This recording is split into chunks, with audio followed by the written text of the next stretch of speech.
Ay, tatay. Medyo masama ang pakiramdam ko. Gusto ko sana magsimula ng trabaho ng medyo late bukas, pwede ba? Anong sabi mo? Parang hindi ka pa natututo ng kakayahan pero natututo ka na ng pagiging maarte ng mga taga-syudad. Marami pang gastusin ang kapatid mo sa pag-aaral. Magtrabaho ka ng maayos. Anong klaseng pabebe ka? Opo, tay. Tatay, pwede po bang humingi ng pera? Kakain po ako kasama ang mga kaibigan ko mamaya. Pera? Saan galing ang pera? Matandang walang alam, si Zixuan ay para sa malalaking bagay. Ano ang alam mo? Zixuan? Oh, heto. Dahan-dahan ka sa paggastos ha? Sige, Ikaw talaga. Kuya Ziyang. Ay, yung damit mo sa construction. Bakit punit-punit na lahat? May nabili akong bago. Sakto palitan mo na. Siguro, sa pagtatrabaho sa construction site, nadali lang ng hindi sinasadya. Wala na tayong magagawa doon. Ay, yung birthmark mo sugat na. Ang bait mo talaga, Lily. Gusto ko nang ayusin ang relasyon natin ngayong taon. Sige, bahala ka. Sige, sa mga susunod na araw, dadalahin kita para ipakilala sa mga magulang ko tapos sa katapusan ng taon, ikakasal na tayo. Mag-host din tayo ng piging. Paano? Ziyang, nahulog ang tatay mo mula sa itaas. Wala na siya. Nahimatay ang nanay mo. Dinala na sa ospital, puntahan mo agad. Ano?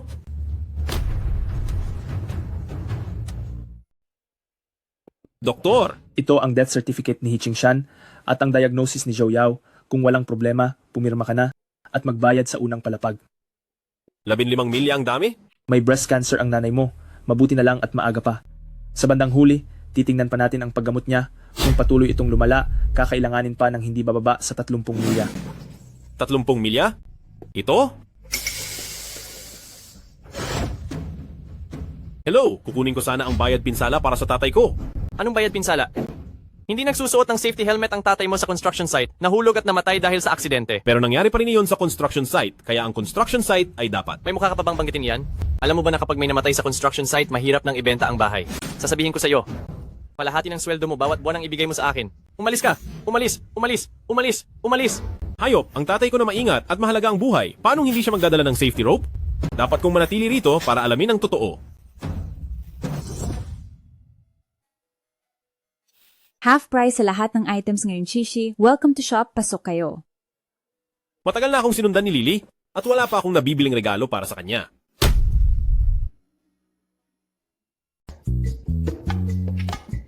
Kukunin ko na itong bag na ito. Balutin mo para sa akin. Sige po sir, ito po ay 520 yuan pagkatapos ng diskwento. Oh! I-scan mo ako. Sir, lumalabas po na kulang ang balanse ninyo.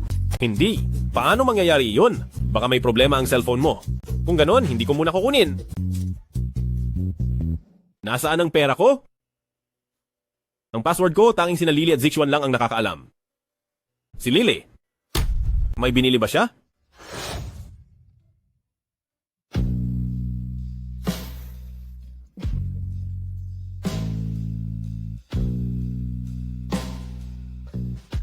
Mahal?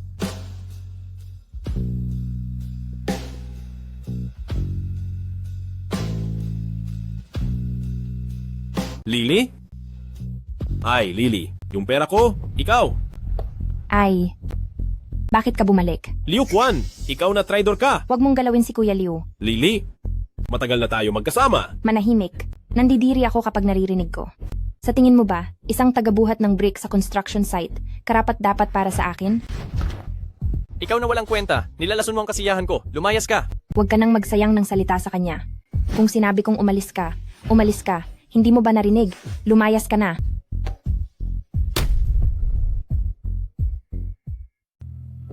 Zixuan, saan mo nakuha ang pera para bilhin ang lahat ng ito? Wala kang pakialam. Ikaw na walang kwenta. Ang tagal mo nang nagtatrabaho, pero iyan pa lang ang kinikita mo. Alam mo ba na ang pera na ito ay para sa panggamot kay nanay? Bakit ka sumisigaw? Ginagawa ko rin naman ito para kay nanay. Kung hindi ako mananamit ng maayos, paano ako kikita ng malaking pera? Ikaw. Tulong, tulong, tulong. Sino ka? Tatawag ako ng pulis. Miss, ayos ka lang ba? Iligtas mo ako. Ikaw ba ang kamag-anak ng pasyente? Kailangan ng pasyente ng dugo. Sumama ka kaagad sa akin. Hindi ako ang kanyang... Bilisan mo.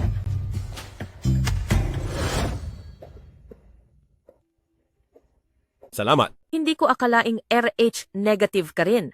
Rh negative? Oo, iyon ang RH negative blood type. Karaniwan ang ganitong blood type ay namamana. Hindi ba sinabi sa'yo ng pamilya mo? Salamat sa iyo. Ngayong araw, Walang anuman. saan ka pupunta? Hindi ko rin alam. Kung wala kang mapuntahan, bakit hindi ka nalang manirahan sa akin? Ano? Ito? Hindi ito maganda, hindi ba? Walang masama doon. Malaki ang bahay ko at iniligtas mo ako ng 2 beses ngayon. Gusto talaga kitang pasalamatan. Sige. Kung gayon, salamat. Oo nga pala, tagapagligtas. Bago ka makahanap ng bagong matutuluyan, pwede kang manatili muna sa bahay ko. May 2 akong silid. Pwede mong gamitin muna ang guest room. Salamat. Kapag nakahanap na ako ng matutuluyan, lilipat agad ako. Sige na, umupo ka, tagapagligtas. Ngayon ka lang ba dumating sa Donghae? Ako? Pinagtabuyan ako ng ibang tao. Pinagtabuyan? Anong nangyari? Labis siyang mapang-api. Ang nobya mo ay hindi tao, pati ang mga magulang mo. Ziyang, sinabi mo sa ospital kanina, ang mga magulang mo, hindi nila nasabi sa iyo ang tungkol sa blood type. Hindi ko pa sila narinig na nag-uusap tungkol dito. Kung hindi ganito ang blood type ng mga magulang, kung gayon ang bata na ipanganak, hindi rin magiging ganito ang blood type. Ikaw, baka hindi ka nila anak?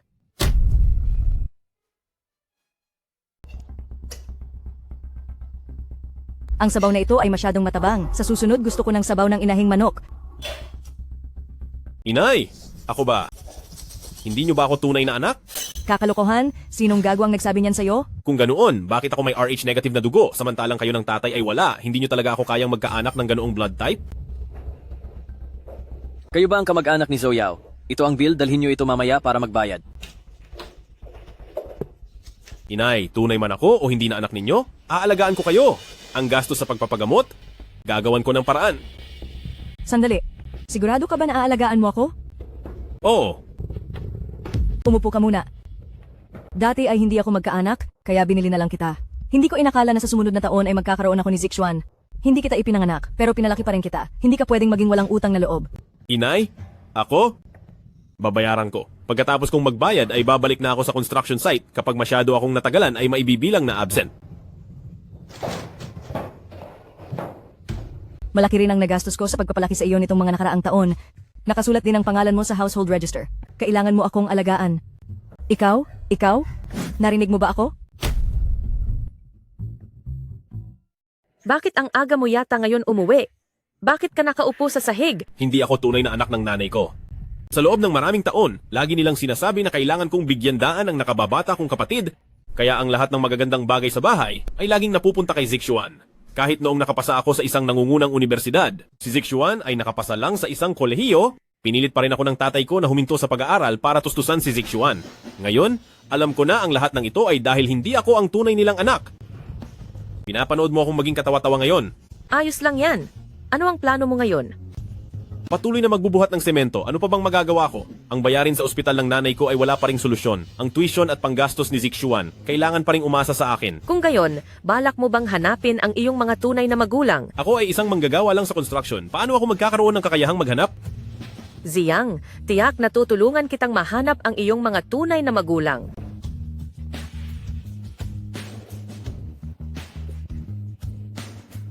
Hello? Ikaw ba ang kamag-anak ni Joyao? Galing ako sa ospital. Pakibayaran po agad ang bayarin sa gamot. Kung hindi ito mabayaran sa linggong ito, kailangan po siyang mag-discharge at umalis. Sige, tiyak na gagawa ako ng paraan para mabayaran ito ngayong linggo. Boss, gusto ko po sanang kunin ang sahod ko noong nakaraang buwan. At saka, pwede po bang advance ang sahod ko ng 2 buwan? Sahod? Saan galing ang sahod?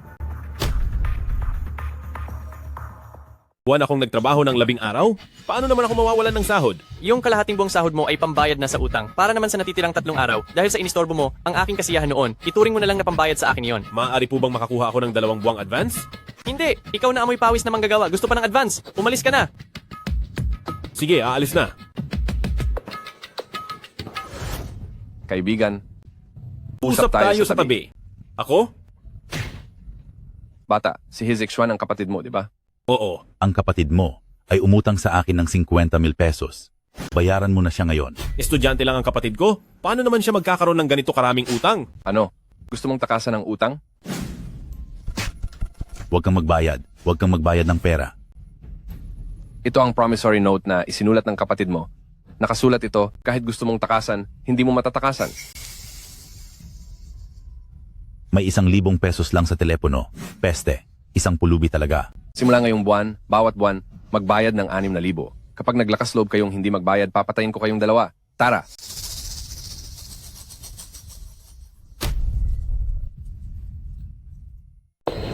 Si Zixuan. Bakit ka naririto? Si Zixuan. Sino siya? Ang utusan sa bahay namin. Bumalik ka muna sa eskwelahan, tatanungin ko kung ano ang nangyari.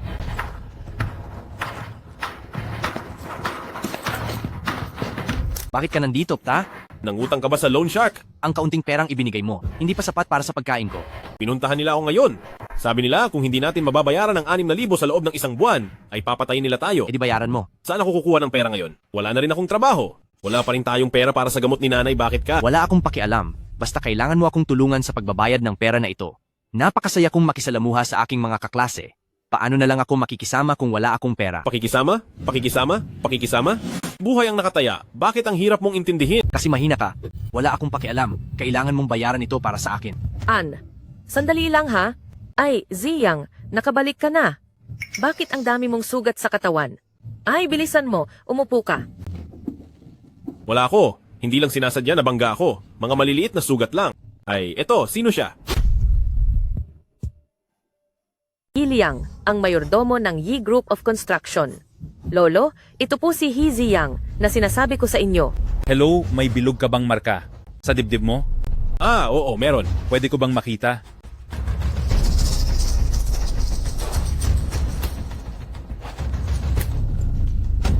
Ah, binata. Sa wakas, nahanap din kita. Hindi ako binata. Binata?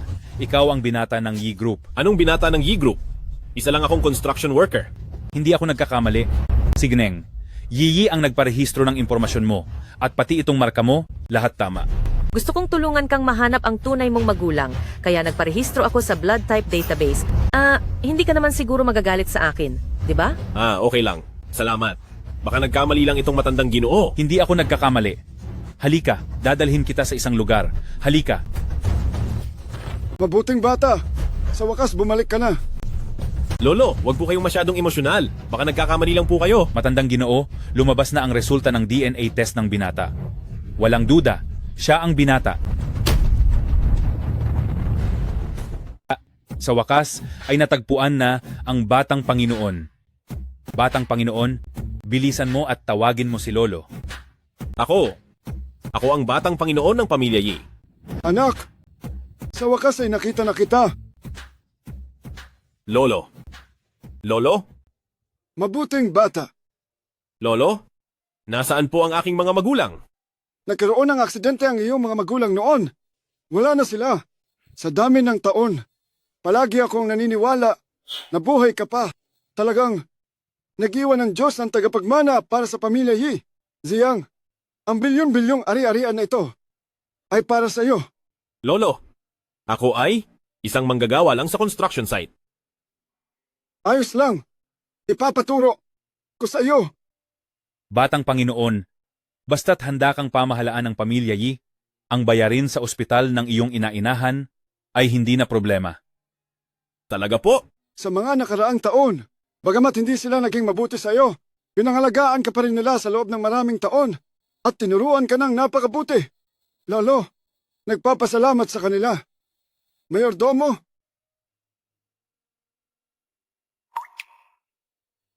ang itim na card na ito, dalhin mo muna sa inainahan mo para sa pagpapagamot. Ang matitira ay bahala ka ng gastusin. Salamat po, Lolo. Doktor, gusto kong ilipat ang kwarto ng aking ina sa VIP. Yung nakaraang bayad sa gamot mo. Gamitin mo itong card.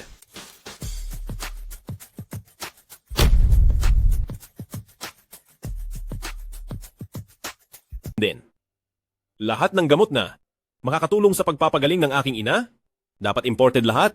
At saka, lahat ng paraan na makakabuti sa kanyang kalagayan, gamitin lahat. Huwag mong intindihin ang pera. Nasa Manbu Cafe ako? Dalhin mo ang resibo ng utang. Bata, nasaan ang pera? Umutang si Hizik Shuan sa inyo ng 100,000, may interes na 50,000. Ibabayad ko sa inyo ang 200,000 kasama ang interes. Huwag nyo na siyang guluhin ulit at huwag na rin siyang pautangin. Sige. Sa ugali ni Hizik Shuan, siguro hindi ko na lang sa kanya sasabihin na ako ang young master ng pamilya Yi. Ziyang, bakit ang dami mong binili? Mga regalo ito para sa iyo. Ha? Bakit bigla kang nagbigay ng regalo sa akin? Yi, salamat sa pagpapatuloy mo sa akin at salamat din sa pagtulong mo sa akin na hanapin ang aking lolo. Walang anuman. Ziyang, sa totoo lang, may hindi ako nasabi sa iyo. Ang totoo, ako ang panganay na anak ng grupo ng Liu. Ha? Kung ganon, bakit ka nakatira dito?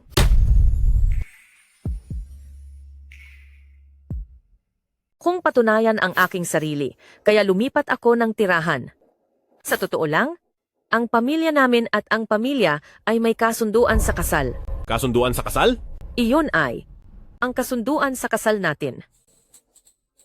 Yi. Ako? Kadarating ko lang sa Yi Group, wala akong alam, natatakot ako. Alam ko. Hihintayin kita. Sir, pasok po kayo.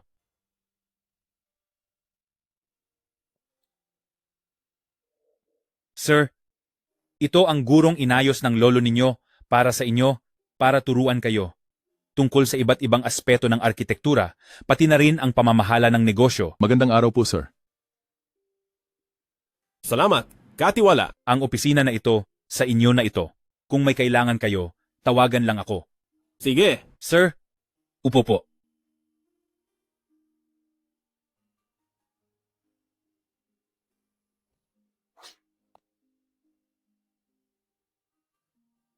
Sir, ito ang mga dokumento para sa mga kaugnay na proyekto. Dito tayo magsimula.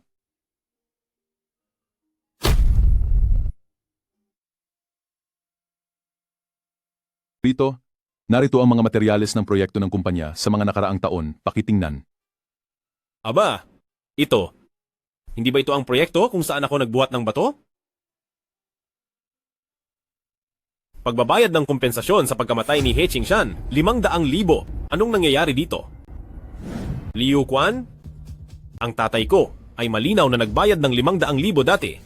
Nasaan ang pera? Anong 500,000? Nangungutong ka. Nakasaad ang lahat sa dokumentong ito. Ang galing mo, bata. Naglaan ka ng kaunting pagsisikap. Nakukuha mo pa ang mga dokumento ng kumpanya. 500,000? Ako ang kumuha ng kompensasyon ng tatay mo. Anong magagawa mo sa akin? Ha? Sasabihin ko sa'yo, ang tiyuhin ko ay manager ng grupo. Kahit nakasiping na ang babae mo, ay hindi ka man lang nangahas na umimik. Ikaw na hamak na walang kwenta. Nangahas kang humingi sa akin ng pera? Kung babanggitin mo ulit ang pera sa susunod, maniwala ka o hindi, papagapangin kita sa lupa. At patatahulin.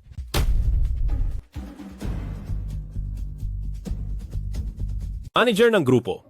Ang tiyuhin mo ay si Wu Weimin. Oh, ano? Natakot ka, di ba?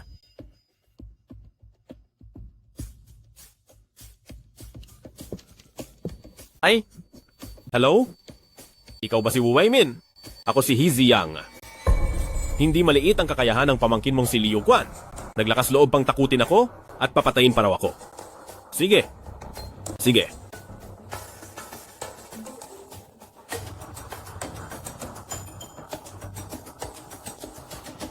Tio. Ano? Ang young master ng Yi Corporation? Paano nangyari yan? Opo. Sigurado. Young master, tingnan niyo po yan. Huwag mo akong gaguhin. Ayusin mo agad ang gamit mo at umalis ka sa Yi Corporation. Ay, young master. Nagkamali po ako. Pakiusap. Baliwalain niyo na lang ang maliit na pagkakamali. Patawarin niyo na lang po ako. Umalis ka! Young master, yung 500,000 ko. Hindi, bibigyan kita ng 1 milyon. Kailangan ko ba ng 1 milyong putang ina mo? Umalis ka! Young Master, alam ko, yung tatay mo ay hindi. Alam ko kung paano si Hiching Shan nahulog at namatay. Ano? Young Master, umupo ka muna. Young Master, sasabihin ko po sa inyo ang totoo. Pakiusap, baliwalain nyo na lang ang maliit na pagkakamali. Huwag nyo po akong sipain. Sige ba? Kung totoo ang sinasabi mo, hindi kita paalisin sa Yi Corporation. Sige. Ganito po ang nangyari. Nalaman ni Hiching Shan dati na.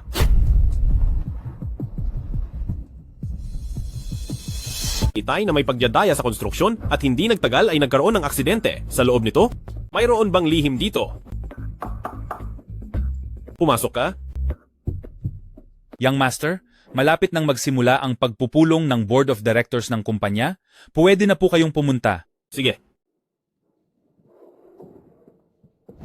Ang pagpupulong ngayon ay pangunahing tatalakay sa pangkalahatang patakaran para sa pagpapaunlad ng kumpanya. Una, tungkol sa susunod na direksyon ng pagpapaunlad ng mga ari-arian ng grupo. Sa tingin ko, dapat nating bilisan ang trabaho. Maganda ang takbo ng merkado ngayon. Sa sandaling ilabas, ubos agad ito. Sa ganitong paraan, mabilis tayong makakakuha ng bayad para mapabilis natin ang paggawa. Sumasang-ayon din ako. Ang pagsunod sa merkado ang paraan upang mas mapabuti ang pag-unlad. Mayroon pa bang ibang opinyon ang Young Master? Ang aking ideya ay panatilihin ang kalidad. Ha. Mukhang ang Young Master ay tumigil sa pag-aaral pagkatapos ng high school, hindi ba?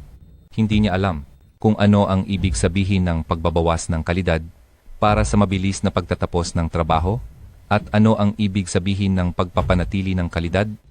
Dapat munang pag-aralan ng Young Master ang arkitektura, marketing at mga kurso sa pamamahala ng kumpanya, hindi ba? Ang mga kabataan ay hindi dapat magsalita ng hindi nauunawaan. Hindi ito tulad ng pagbubuhat ng semento sa construction site. Kung nagkamali, maaari itong magdulot ng malaking gulo.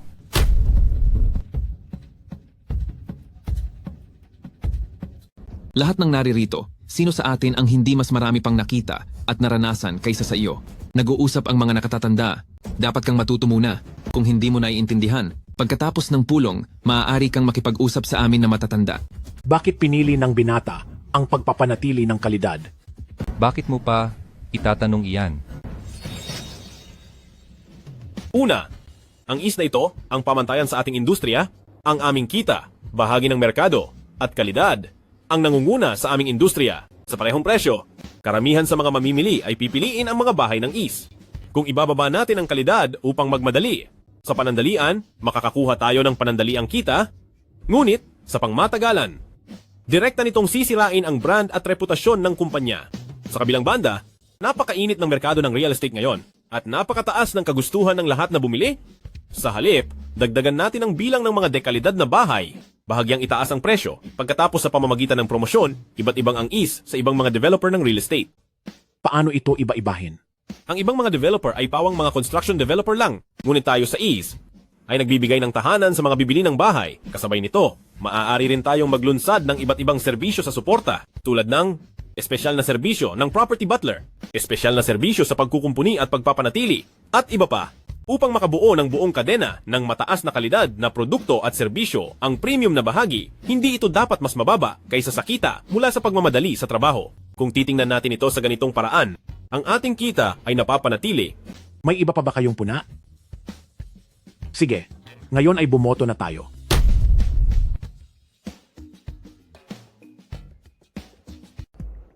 Ang senyorito na iyon, sa pulong ngayon, hi.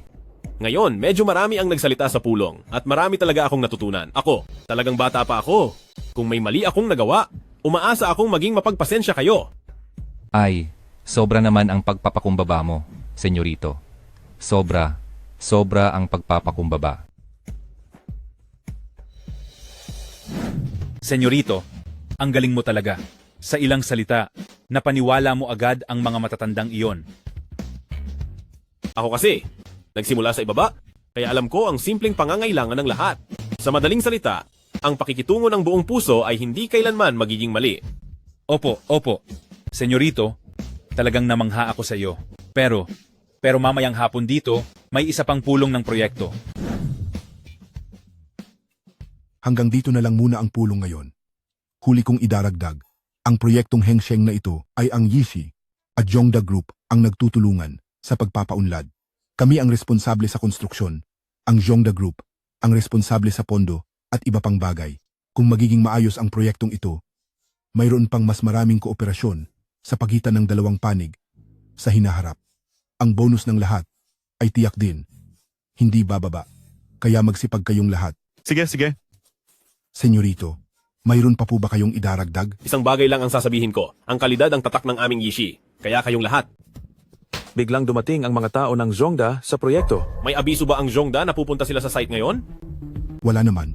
Baka naman bigla silang nag-inspeksyon para suriin ang ating konstruksyon.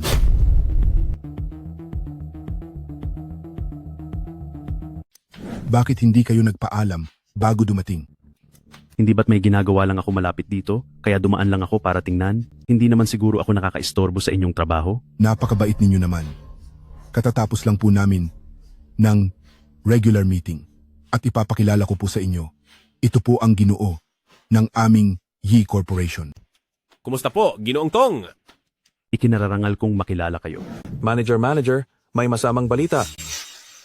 Bakit ka sumisigaw? Kanina pa sumisigaw nang dumating si Ginoong Tong. Ngayon sumisigaw na naman. Bilang project manager, hindi ka lang dapat nakatuon sa kalidad ng proyekto. Dapat mayroon din tayong disiplina. Paumanhin po, Ginoong Tong. Nakakahiya po sa inyo. Umupo muna kayo. Aayusin ko lang. Ano ba talaga ang nangyari? Ganito po. Gumuho po ang ating hukay. May nasaktan ba? Wala naman po. Walang nagtatrabaho doon. Ngayon, kasi po, diretsuhin mo. Kasi po, natatakot ako na kapag dumating ang mga tao mula sa Zhongda at nakita nila, iisipin nila na hindi tayo profesional. Iyon nga, ang pagguho, nasaktan man o hindi ang tao, ay malubhang aksidente pa rin. Ginoo, ano sa tingin ninyo? Ganito, ikaw maghanap ka muna ng malaking tarpaulin para takpan ang lugar ng aksidente. Dadalhin ko ang mga tao ng Zhongda sa ibang lugar muna para tingnan.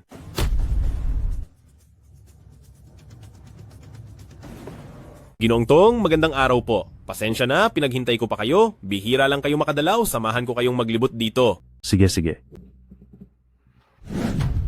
Binata, salamat sa pagod mo. Dahil sa iyo, hindi naabot sa Zhongda ang nangyari ngayon. Naimbestigahan na ba ang dahilan ng nangyari ngayon? Naimbestigahan na dahil ito sa tabla na ginagamit para sa suporta na biglang nabali. Bakit nabali ang tabla? Siguro ito, may mga parte ng material na medyo mahina. Hindi pasok sa standard ang material at tinanggap mo pa. Ikaw na project manager, magkano ang suhol na natanggap mo? Binata, wala po akong ginagawa. Kung ganon, bakit nabali ang tabla? Ito, hindi ko rin po alam. Itong mga material ng grupo, pinagsama-sama ang pagbili. Sabay-sabay binili. Ilang beses ko na rin pong sinasabi na may problema sa kalidad. Pero ang sabi nila, lahat daw ito ay sumusunod sa pamantayan. Wala rin po akong magawa. Collective purchasing?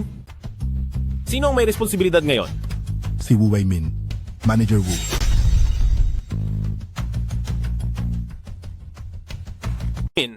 Kolektahin. Binata. Nalaman ni tatay na hindi kwalipikado ang kalidad ng materyales, kaya... Binata. Ha? Ano ang problema? Mamaya ay kakain kasama ang chairman ng Zhongda, posibleng tanungin ang tungkol sa nangyari kanina. Huwag kang mag-alala. Alam ko ang gagawin. Uuna na ako.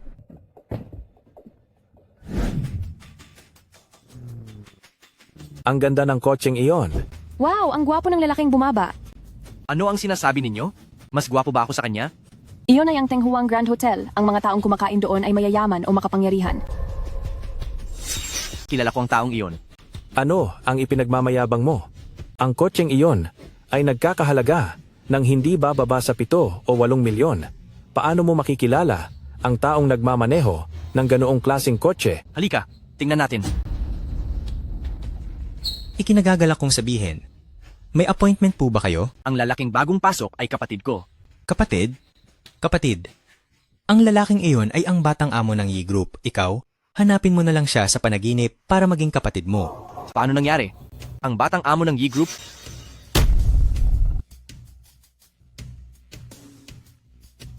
Mr. Yi, ang bata mo pa, pero ang galing mo nang kumilos at mag-isip.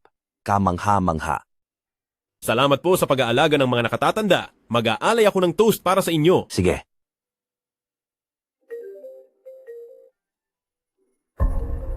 Bakit? Paumanhin. Kailangan ko lang sagutin ang tawag na ito. Hello? Bakit ngayon mo lang sinagot? Kakain kami ng mga kaibigan ko sa Tenghuang Grand Hotel. Padalhan mo ako ng 30,000 piso. Estudyante ka pa lang, di ba? Bakit ang dami mong tanong? Hindi ako makapaglipat ng pera ngayon. Ganito na lang. Ipareserba ko kayo ng isang lamesa. Pagkatapos ninyo, ako na ang magbabayad. Iyan ang mas tama. Bilisan mo. Naghihintay na kami ng mga kaibigan ko. Hello? Ipareserba mo ako ng isang malaking silid sa Tenghuang Grand Hotel. Upo.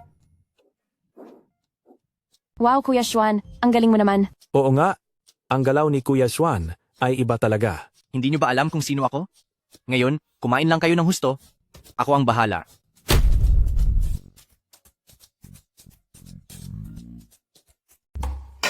Tara na. Kuya Xuan, aalis ka nang hindi pa nagbabayad? Anong babayaran? Ang mga tauhan namin ang magbabayad dito. Umalis na.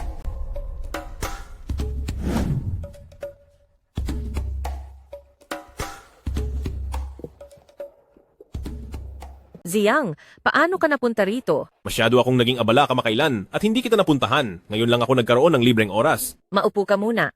Magluluto ako. Sandali. Ako na. Matagal na rin akong hindi nakakapagluto ng masasarap na pagkain para sa'yo. Ipadala mo sa akin ang 200,000? Gusto kong bumili ng kotse. 200,000? Hindi ka pa nakapagtatapos. Bakit ka bibili ng kotse? Anong masama kung hindi pa nakapagtatapos? Ikaw? Nakasakay ka sa magandang kotse? Ako? Hindi mo man lang ako kayang bilhan ng kotseng 200,000? Hindi. Si He Zixuan ba iyon? Bata, may nagustuhang kotse at gustong bilhin. Ziyang, alam kong pinahahalagahan mo ang pamilya mo, pero ang patuloy na pagpapalayaw kay Zixuan, hindi naman siguro makakabuti para sa kanya. Ako. Matagumpay ang paglipat ng 200,000. Pasok. Binata, narito na ang lahat ng dokumento. Salamat. Ay, nga pala. Kilala mo ba si Wu Weimin na responsable sa pagkuha ng datos? Siya, dati siyang sales, medyo may kakayahan, pagkatapos ay ang kumpanya.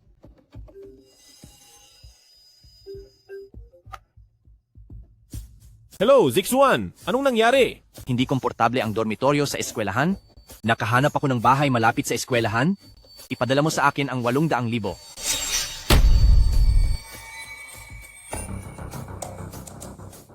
Estudyante ay dapat manirahan sa dormitoryo ng estudyante. Ikaw, puro ka na lang satsat. Bakit ang dami mong sinasabi? Bumili lang ng 800,000 pisong sira-sirang bahay. Ang bagal mo pa rin. Naghihintay ako rito para magbayad. Bilisan mo. Ginoo, masyado mo nang pinababayaan si Zixuan. Masyado mo nang pinababayaan. Siya nga, lalo siyang nagiging mapangahas. Anong magagawa ko? Kuya niya ako? Tama. Huwag na nating pag-usapan ito.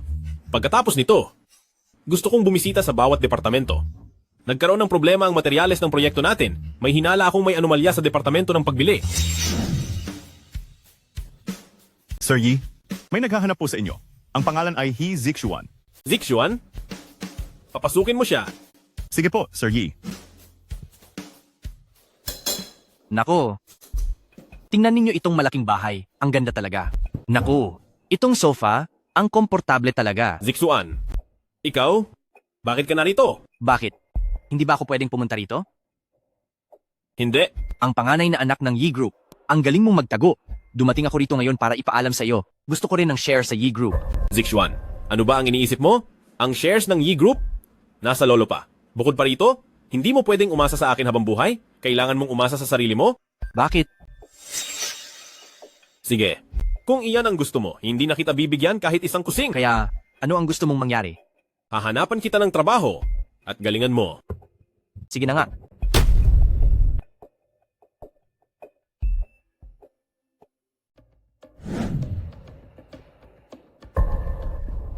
Bakit po kayo narito? Hindi ko naman siguro na istorbo si Mr. Wu, di ba? Naku, wala po.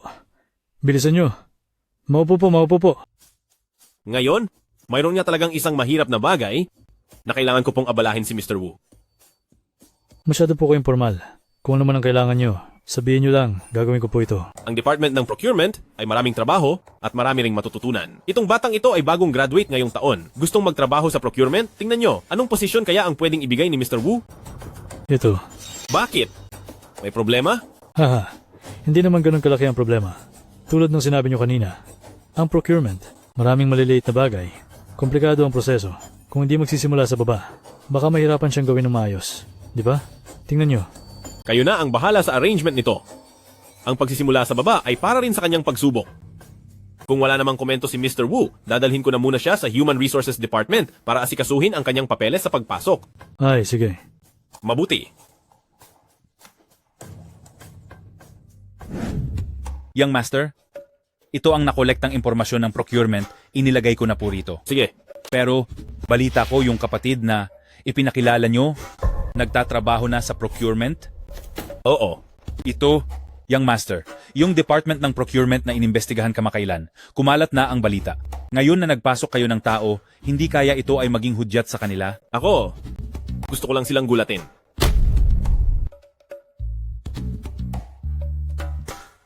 Hari ito. Kamakailan ko lang sinuri, ang mga dokumento ng Departamento ng Koleksyon ay kumpleto, pero imposibleng malinis ang Departamento ng Koleksyon. Kaya, babahaginan ko sila ng takot. Ano ang gagawin natin ngayon? Ngayon, ito. Anong nangyari? Ito. Sino ang may gawa? Young Master, si Wu Weimin kaya? Hindi siguro siya. Kung gayon, mayroon pa bang iba? Nasangkot sa mga usapin ng koleksyon. Mukhang ang tubig ng koleksyon ay ginulo ko. Young Master, ano ang gagawin natin pagkatapos? Ngayon, dapat ko itong imbestigahan sa ibang paraan. Gusto po ba ng Ginoo na tumingin ng villa? Gusto niyo po bang tulungan ko kayong magpakilala?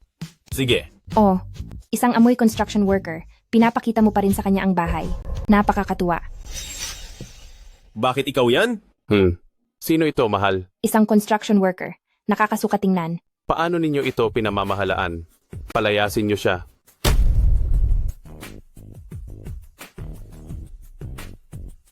Tingnan ninyo. Lahat ng pumapasok ay bisita. Ang makabili lang ang tunay na customer. Isang nagbubuhat lang ng gamit sa construction site. Karapat dapat ba? Palayasin mo siya? Bibigyan kita ng 2 villa. Ginoo, tingnan ninyo. Hindi ba ganoon? Paiikutin ko ang kasamahan ko para magpakilala sa inyo. Maupo muna kayo dito sandali. Pwede. Anong maupo sa isang tabi? Ang sabi ko palayasin siya. Hindi mo ba naiintindihan ang sinasabi ko? Uy, hindi ba si Boss Wang ito? Ay, anong bahay ang nagustuhan mo ngayon? Ako mismo ang magpapakilala sa'yo. Tungkol naman sa ginoong ito. Boss Yi, bakit ka nandito? Sinong Boss Yi? Isa lang siyang nagbubuhat ng gamit sa construction. Siya ang batang amo ng Yi Group. Si Boss Yi. Boss Wang, ikaw din ay kasama namin sa Yi Group. Matagal na kayong supplier. Bakit hindi mo kilala ang aming Boss Yi? Boss Yi, pasensya na sa mga nasabi ko kanina. May oras ka ba ngayong gabi? Ipagmamalaki ko at babayaran kita. Siya ang aming supplier? Boss Yi. Oh, siya ang supplier ng landscaping. Simula ngayon, ilagay sila sa aming blacklist. Sige po. Boss Yi, pagkakamali. Isang pagkakamali ito. Kasalanan mo. Ikaw na impacta. Palayasin sila. Opo. Boss Yi. Boss Wang, halika na.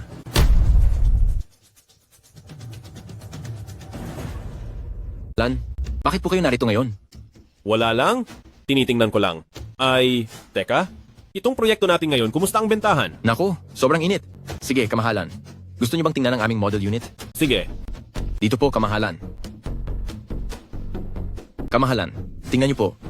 Ang aming model unit. Idinisenyo ito ng isang sikat na international master. At ang mga materyales na ginamit ay ang pinakamahusay. Marami ng customer ang dumating upang tingnan ito kamakailan. Gusto nilang i-reserve ang aming model unit. Hahaha. Maganda nga. Ngunit gusto kong tingnan ang raw unit. Raw unit? Ito... Anong problema? Wala naman.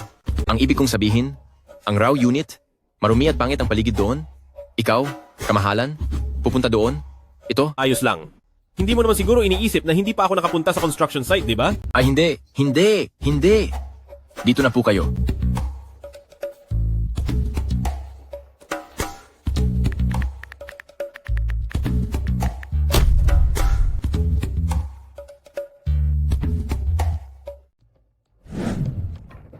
Uy, mag-ingat sa pako. Ginong Bata, ang bahay na ito ang pinakamahusay sa komunidad na ito. Pakitingnan po ninyo. Ay, maganda ang anyo ng bahay sa tabi. Puntahan natin iyon. Ha? Iyong bahay? Bakit? Hindi ko kasi nakuha ang susi ng bahay na iyon. Gusto nyo, tatawagan ko po ang mga tao para dalhin ang susi? Sige. Pagdating nila, kumuha sila ng ilang susi. Itong mga bahay sa tabi, dapat tingnan lahat. Ay. Hello? Gusto ni Ginoong Bata na tingnan ng iba pang mga bahay. Paano na ito?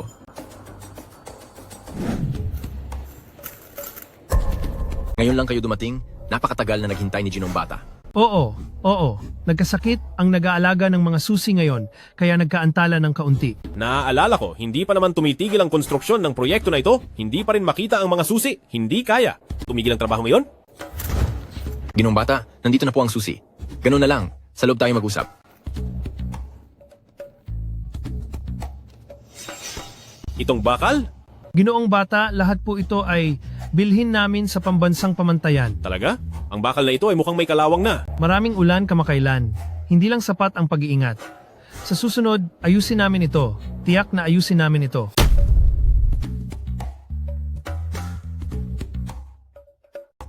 Aba sir, ganito lang dito.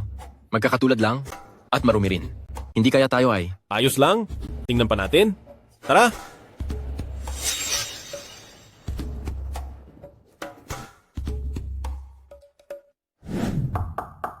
Pasok.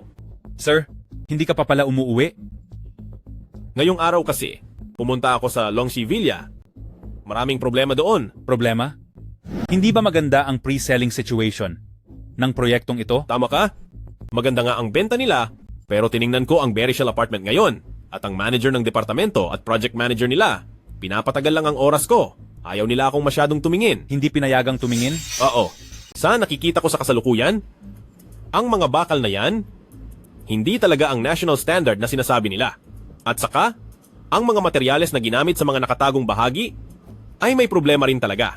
Sir, nakita mo rin pala yan? Ilang taon na akong nagtatrabaho sa construction site, kaya kahit papaano ay alam ko na ang mga ganyan. Ano ang gagawin natin ngayon? Sa tingin ko dapat...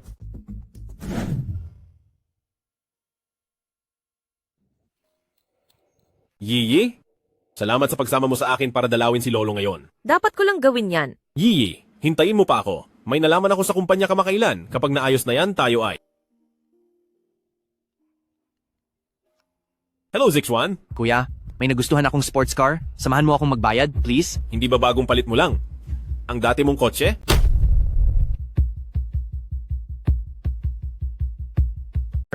Anong nangyari sa sasakyang iyon?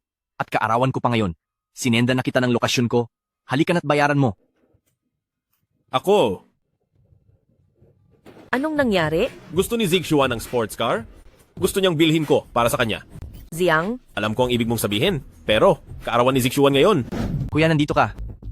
Sino siya? Ang asawa mo. Hello, ate. Siya si Kiki, nobya ko.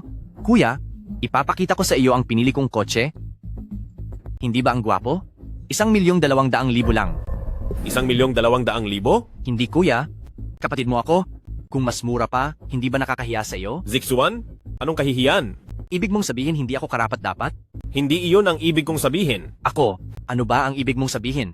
Zixuan, natatakot lang ang kuya mo na kakaumpisa mo pa lang sa trabaho, tapos nagmamaneho ka na ng ganitong kagandang kotse, at mahihirapan kang makisama sa mga kasamahan mo. Hindi. Di ba, Ziyang?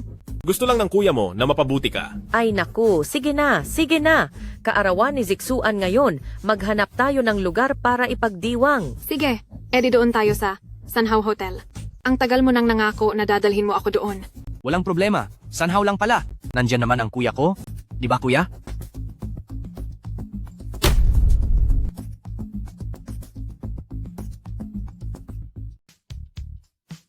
Wow, ang ganda at kaluwag nito. Ay nako.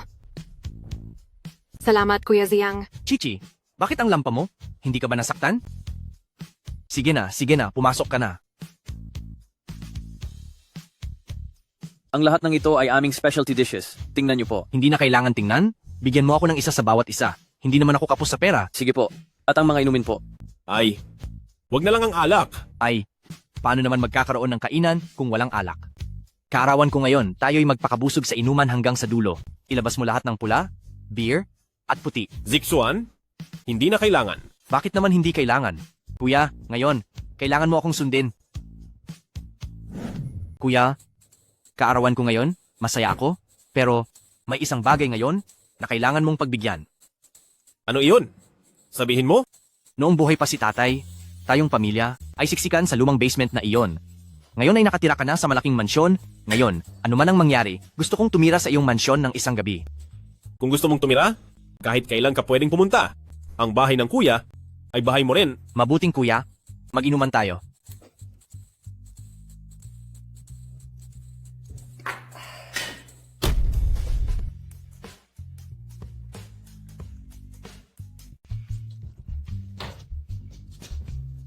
Wow, ang laki at ang ganda. Kiki, samahan mo si Zixuan sa pinakaloob na kwarto sa second floor. Kung ganun, Ate Yiyi, saang kwarto kayo titira? Si Ziyang ay sa master's bedroom sa third floor at ako ay sa second floor katabi ng kwarto ninyo. Ah, sige. Kami. Wag na! Wag na!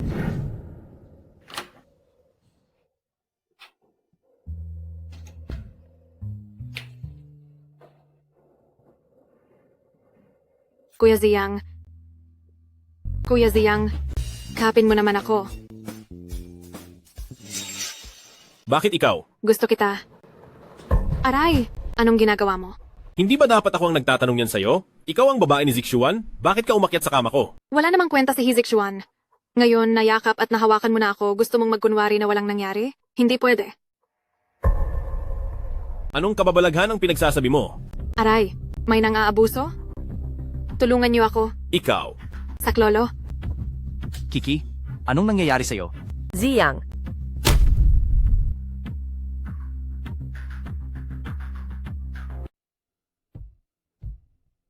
Kuya Zixuan, kuya mo?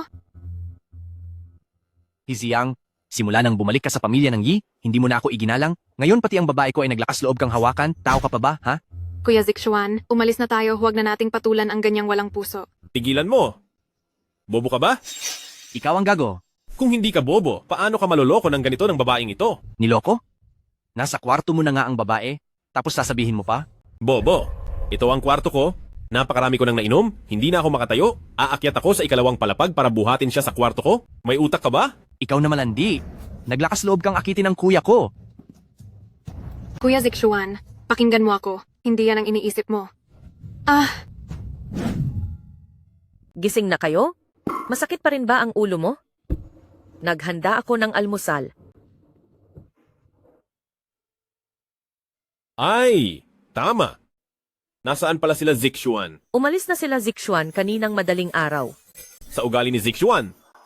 Siguradong matagal na naman siyang hindi komportable.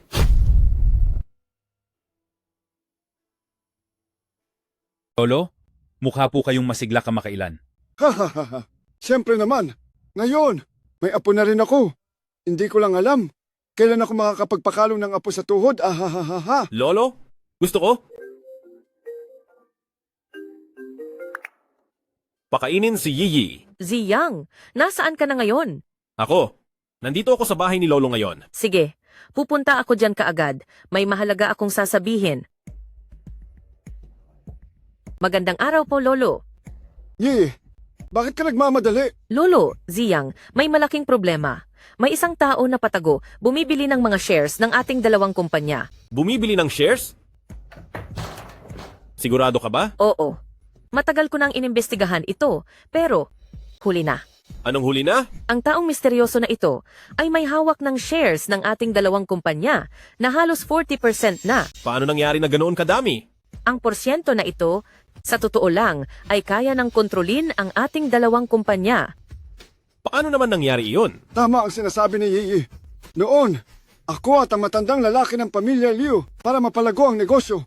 Nagtira lang kami ng mas mababa sa 45% na shares. Ang natitira ay ipinamahagi na namin lahat. Anong gagawin natin ngayon? Gusto kong magpakasal na tayo kaagad.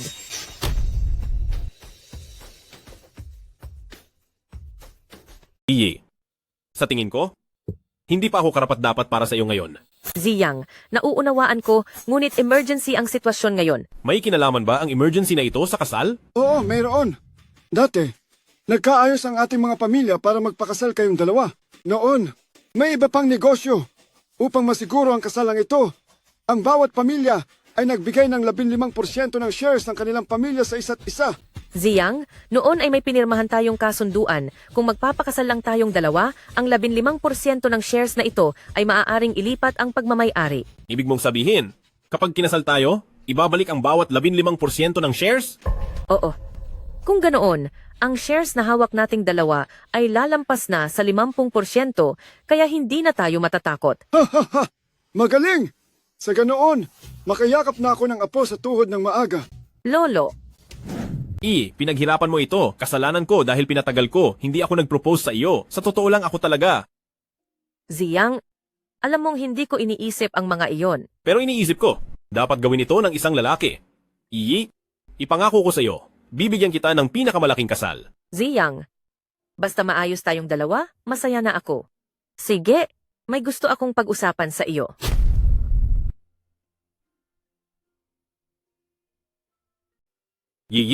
Lahat ng tungkol sa kasal, susundin ko ang gusto mo. Hindi tungkol sa kasal ang pinag-uusapan ko, kundi ang tungkol sa kumpanya. Nais kong palakihin pa ang kooperasyon ng ating dalawang pamilya. Sa ganoong paraan, mas makokontrol natin ng maayos ang kumpanya. Wala akong tutol. Mayroon ka bang partikular na ideya? Kilala mo ba ang Chen Group? Ang Chen Group na kumuha lang ng lupain sa gitna ng syudad na pinakamahal. Kahit na ang lupain na ito ay nakuha ng Chen Group, ngunit ang lupaing ito ay isang proyekto para sa imahe ng syudad. Kung sino man ang makakapagtayo ng proyektong ito para sa hinaharap na imahe at pag-unlad ng kumpanya ay magkakaroon ng malaking benepisyo. Naiintindihan ko. Gusto mo bang tayo ang magkasamang magtayo ng proyektong ito? Oo. Napakalaki ng proyektong ito. Kung tayo lang ang magbid ng mag-isa, mababa ang posibilidad. Ngunit kung magtutulungan tayo, napakataas ng posibilidad na manalo tayo sa bid. Paano ako nakakuha ng asawang kasing galing mo? Ziyang, anong ginagawa mo? Ngunit bago natin gawin ito, mayroon pa akong isang napakahalagang bagay na kailangan kong gawin bukas. Ano?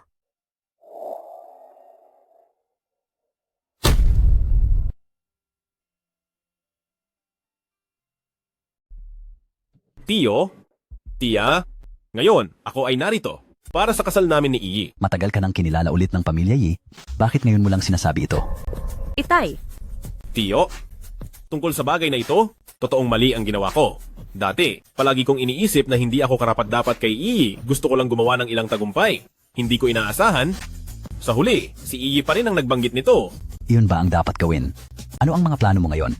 Iminungkahi ni Iyi na magkasama nating ibid ang proyekto ng Chen Group. Lubos akong sumasang-ayon at para sa reputasyon at brand ng kumpanya sa hinaharap, kailangan ding i-promote ito. Maganda ang ideya. Sa tingin ko, gagamitin natin ang ating kasal para makakuha ng atensyon. Ang proyekto ng Chen Group magbubukas ng bidding sa loob ng 1 buwan.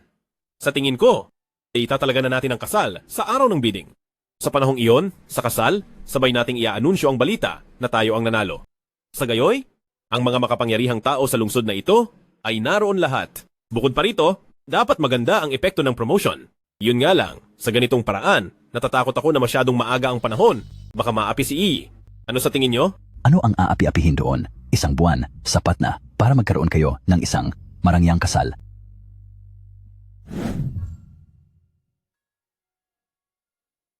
Ziyang, ano sa tingin mo ang set na ito? Sa tingin ko, kahit ano ang suotin mo, maganda ka. Nakasubok na ako ng 5 set, sabi mo lahat maganda, kaya alin ba talaga ang dapat kong piliin? Basta't gusto mo, bilhin na lang lahat.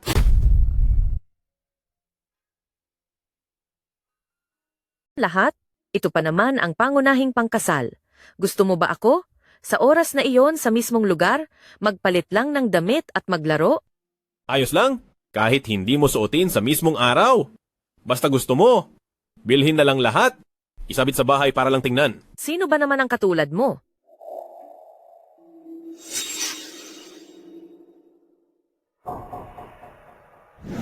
Ito, ang aming dalawang kumpanya. Sa proyekto ng Chen Group na ito, ang pangunahing plano ng kooperasyon. Sa susunod, maaari kayong mag-usap ng pribado. Sikaping sa loob ng 2 araw na ito, tapusin na natin ang plano ng kooperasyon. Sige. Ay oo nga pala. Mayroon pa akong pribadong balita na iaanunsyo. Ang kasal namin ni Miss Yi itinakda sa araw ng pagbubukas ng bid. Sige. Hahaha. Ay naku. Ikaw pala ang kuya, ang nawawalang anak. Ang galing mong kamukha ng kuya. Paumanhin, sino po kayo? Siya po, dapat niyo siyang tawaging tito, anak siya ng kapatid ng lolo, siya ang namamahala sa aming Yi Group sa bahagi ng negosyo sa Europa. Bihira siyang umuwi ng bansa. Paumanhin po, tito. Hindi ko po kayo nakilala kanina. Halika po, pumasok po kayo.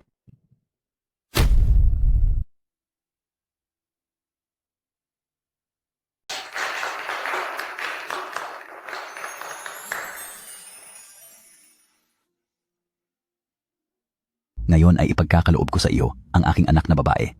Kung ikaw, balang araw, ay saktan mo siya, hindi kita palalagpasin.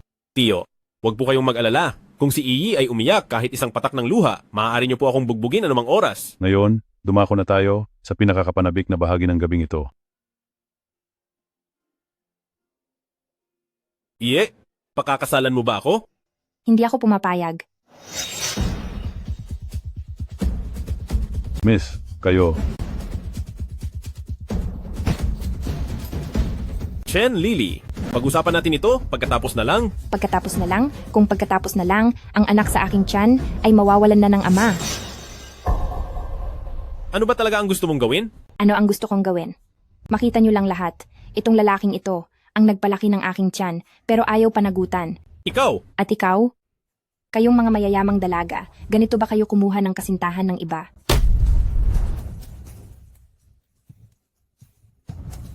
Magsalita ng kung ano-ano? Kasal ko ngayon. Hindi ako nagsasalita ng kung ano-ano. Sinasagip kita. Kaya, huwag kang maging mapagmalaki. Kasal ko ngayon, ayoko magpulis. Magpulis? Aba, magpulis ka nga. Kung magpupulis ka, ay idedemanda kita ng pagtataksil. Ay, bakit ang hirap naman ng buhay ko? Nagsisinungaling ka. Ikaw mismo ang kumapit sa mayaman at nilayuan mo si Ziyang. Gaano nakalaki ang bata sa tiyan mo? Anong sinasabi mong anak ko? Anak mo rin yan. Malapit na siyang ipanganak. Talaga? Isang buwan pa lang ang nakakaraan. Hindi ba't nasa sales department ka pa? Kasama ang isang boss na tumitingin ng bahay kasalan? Paano? Wala pang 2 buwan? Ipapanganak na ang anak mo? Manok ba ang ipinagbubuntis mo? Anong sales department? Anong boss? Malinaw na kasama kitang tumingin ng bahay. May CCTV ang sales department at mayroon din sa kasal ko. Kung ibibigay ko ang 2 footage na yan sa pulis, ano sa tingin mo ang ihahatol sa'yo ng pulis? Extortion o panloloko?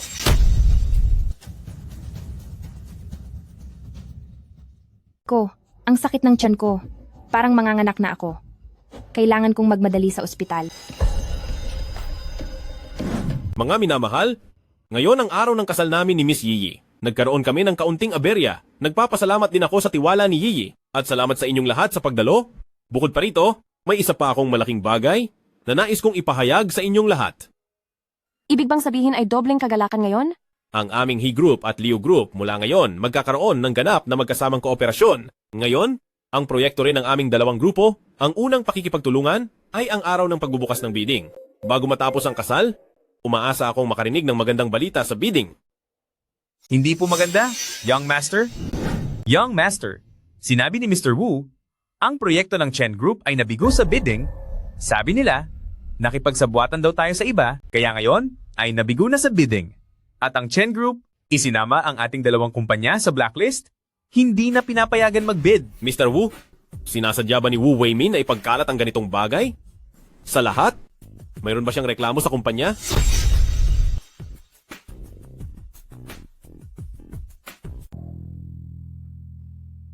Kayo munang 2, magpahinga sa likuran.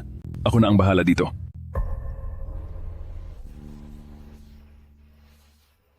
Mga Ginoo, sa usapin ng pagbid, tiyak na may mananalo at matatalo. Kahit hindi nakuha ang 2 tagumpay, mayroon pa ring isang tagumpay. Pagpalain natin ang 2 kabataang ito.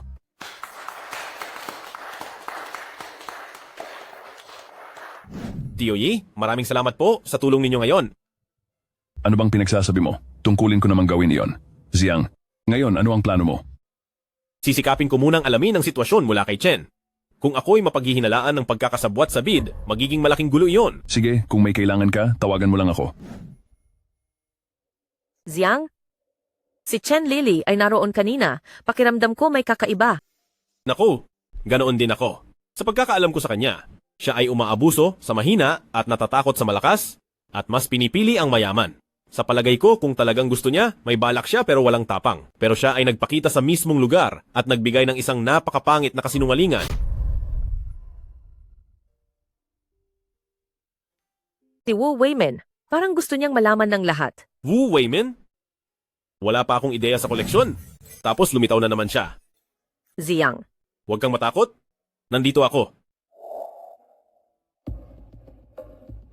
Yung proyekto ng Chen's Corporation, may nalaman ba kayong anuman? Binata, ang sabi ng Chen's Corporation ay nakikipagsabwatan tayo kaya nagpasya silang ipawalang bisa ang pagbibid na ito pero hindi niya inilabas ang konkretong ebidensya. Hindi kasama sa blacklist ang ibang kumpanya. Kung ito ay sabwatan sa pagbibid, kung gayon, ang ibang kumpanya dapat isama sa blacklist, di ba? Sige, pupunta ako sa Chen's Corporation.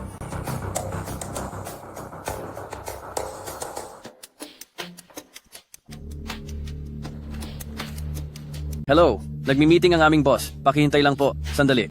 Sige. Hello, Yi Yi. Kumusta ang usapan mo? Wala. Naghihintay pa rin ako. Ano? 2 oras ka na doon, di ba? Oo nga. Wala tayong magagawa. Maghintay na lang tayo. Magandang araw po. Pakisunod po ako dito.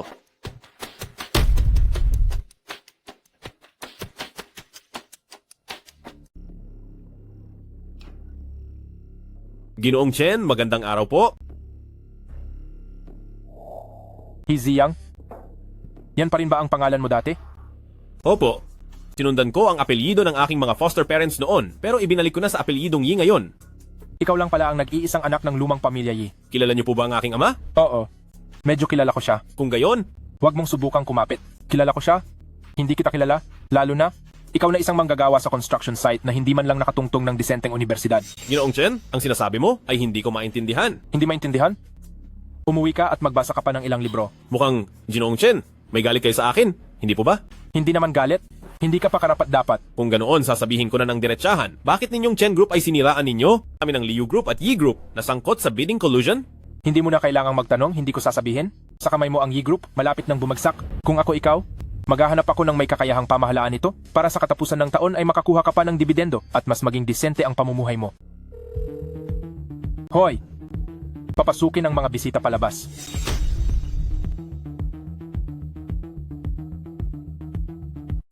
Nakalabas na ako. Nalaman mo ba kung ano ang dahilan? Hindi. Napakamapagmataas. Pinayuhan pa ako na isuko ang kumpanya para magkaroon ng dignidad. Isusuko ang kumpanya? Oo.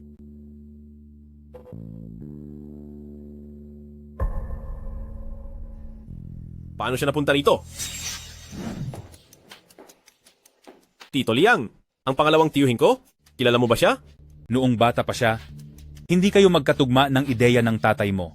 Kalaunan, inalipat siya para mga siwa sa European market at hindi na bumalik sa bansa. Kung gayon, nasaan ang kanyang asawa at mga anak? Noong bata pa siya ay mapaglaro, hindi siya nagpakasal at walang mga anak. Kung gayon, paano nangyari ang kanyang binti? Minsan ay nagkaroon siya ng argumento sa tatay mo, umalis siyang nagmamaneho at hindi napansin na bumangga. Nakaligtas siya, ngunit napilay ang kanyang binti. Sige, Tito Liang, magpahinga ka na ng maaga. Ikaw din, magpahinga ka na. Kamakailan ay may nangyaring ilang bagay sa ating grupo.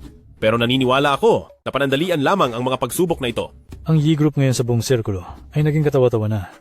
Panandalian lang na problema. Mukhang may gustong sabihin si Manager Wu. Mukhang ngayon hindi ko na matiis na hindi magsalita. Binata, para sa aming mga dating empleyado, ang Yi Group, iyan ay pinaghirapan namin. Sa loob ng maraming taon, unti-unting itinayo.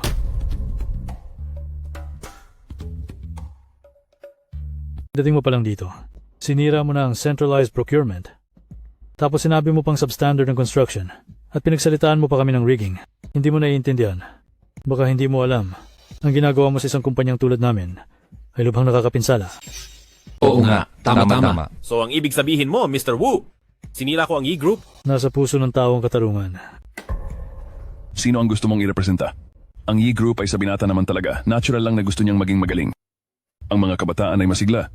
Ang pagbabago ay magandang bagay. Siyempre, kung paminsan-minsan ay nagkakamali, tayong mga nakatatanda, bantayan lang natin sila. Kung wala nang ibang pag-uusapan ngayon, tapusin na muna natin ang pulong.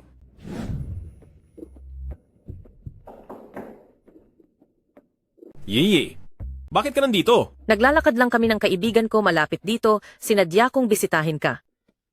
Anong nangyari sa'yo? May regular meeting ngayon, sinalubong ako ni Wu Weimin. Sinabi niya na kasalanan ko raw kung bakit nagkagulo ang kumpanya. Bakit siya ganyan? Si Wu Weimin na yan. Sa kasal natin, naramdaman ko nang may mali sa kanya. Sabihin mo, baka ba siya yung nasa panig ng estranghero? Huwag mong sabihin, posible nga. At saka, ngayon ay napaka-weird din ng tiyuhin ko. Kahit na sa mga sinasabi niya ngayon, mukha siyang tumutulong sa akin. Pero sa totoo lang, sinusunod lang niya ang ibig sabihin ni Wu Weimin at sinasabi pa niyang dahil sa kakulangan ko sa kakayahan. Tiyuhin, paano niya magagawa yan? Ang tiyuhin na to, lalo siyang nagiging mahirap intindihin.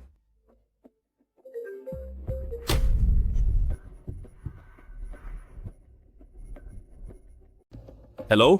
Hello, kamag-anak po ba kayo ni Joe Yao? Ako nga po. Si Joe Yao po ay nag-discharge kahapon, pero may mga gamit siyang hindi nakuha at hindi po namin siya makontakt. Pakiusap, puntahan niyo po ang ospital. Sige, naiintindihan ko. Bakit? Sabi ng ospital, nag-discharge na raw si mama kahapon, pero ngayon, ang ospital, hindi siya makontak. Itong mga bagay na nangyari kamakailan, sinunod ko po ang utos ninyo at nagawa ko ng maayos. Magaling ang ginawa mo. Paano na po ang susunod?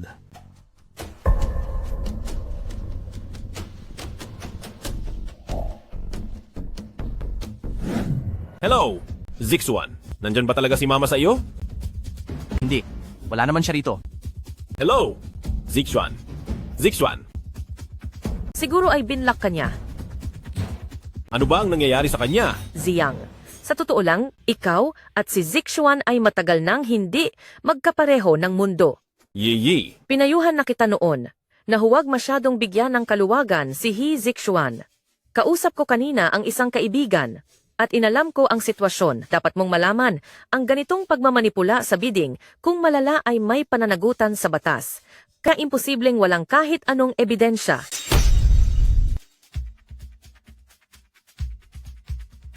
Na? Sobrang gulong ang isip ko kamakailan at kailangan mo pa itong problemahin. Ayos lang. Mag-asawa tayo, di ba? Nagtatanong-tanong kamakailan ang kaibigan ko. Yung mga kumpanya, lahat ng detalye ng kanilang mga bid, parehong-pareho sa atin, pati format ay walang pinagkaiba. Nalaman niya na yung mga gumagawa ng bid, totoo. Nakipag-ugnayan lahat kay He Zixuan. Si Zixuan? Kamakailan ay detalyado kong tinanong ang mga tauhan sa dalawang kumpanya natin na may access sa bid. Sabi nila, noong araw na iniprint ang bid, pumunta rin si He Zixuan sa technical department para mag-print ng dokumento. Tapos, nakaprint ng materyales. Nakita nila na kulang ng isang kopya ang mga materyales na inilimbag noong araw na iyon. Akala ng lahat nagkamali sila sa pag-click, kaya nag-print sila ng isa pang kopya. Si Zixuan? Imposible. Siya? Hello? Sino to? Sino po sila? Di ba hinahanap mo ako? Sino ka ba talaga? Hindi mahalaga kung sino ako.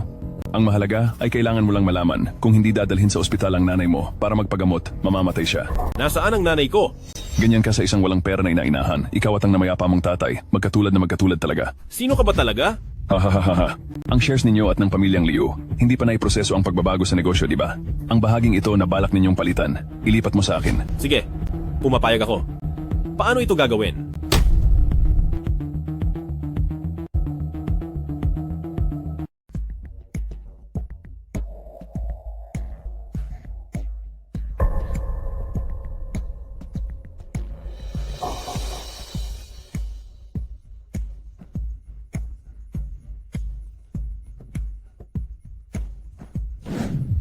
Ay, Nakabalik ka na. Naibalik mo na ba ang mga gamit? naibalik ko na, Ma. Bakit ayaw nating manirahan sa maayos na lugar na iniwan natin at kailangan pa nating manirahan sa basurang bahay na ito? Konting tiis pa? Kapag maayos na ang lahat ng plano niya, hindi ba't makakapili na tayo ng tirahan? Paano mo nakilala ang ganitong klaseng tao noon? Hindi ko talaga nakita ang pagdating nito. Yung pinakuha ko sa'yo, nabalik mo na ba? Tingnan mo.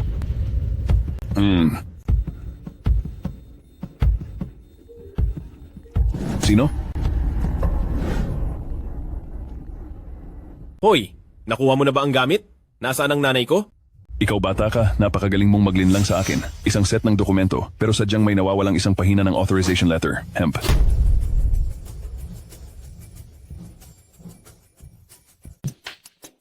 Nagtiwala ako sa iyo. Maaari nating gamitin ito para malaman kung sino ang misteryosong taong ito. Sige, gagawin ko. Ziyang, pagkatapos mong ibigay ang mga dokumento, siguraduhin mong sundan mo siya. Kung hindi, magsumbong sa pulis.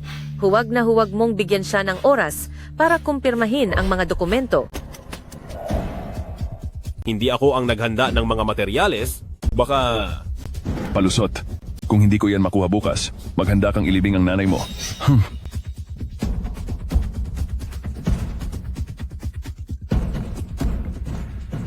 Nasaan ka? Nasa bahay na ako? Nasaan ka? Hindi ka nagtitiwala sa akin, tama? Hindi ko ba sinabi na magtiwala ka sa akin? Ihanda mo ang mga materyales. Bakit mo itinago sa akin at kaunti lang ang inihanda mo? Nalaman ba ng kalaban? Liu Yiyi, ang ganun ba ako kadaling lokohin? Ziyang, umuwi ka muna. Pwede ba nating pag-usapan ito pagdating natin sa bahay? Bumalik ka muna.